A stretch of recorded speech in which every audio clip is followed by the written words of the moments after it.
अध्यक्ष महोदय, राज्यामध्ये जलजीवन मिशन योजने अंतर्गत हर घर नल योजनेची खूप प्रभावीपणे अंमलबजावणी होती आहे आणि या योजनेमध्ये कोणताही भेदभाव न करता प्रत्येक घराघरामध्ये नळाने पाणी देण्याची योजना ही आहे।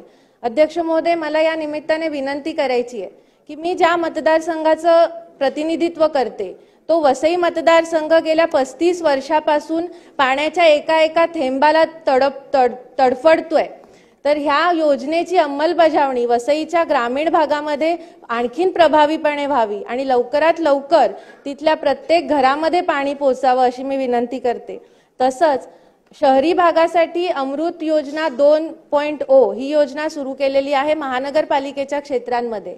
पण या योजनेमध्ये शहरांमधली जी वसती स्थानं आहेत, झोपडीचा भाग आहे, चाळी असतील किंवा आदिवासी पाडे असतील, तर या भागामध्ये हे प्रत्येक घराला पाणी मिळत नाहीये, तर ती व्यवस्था करावी।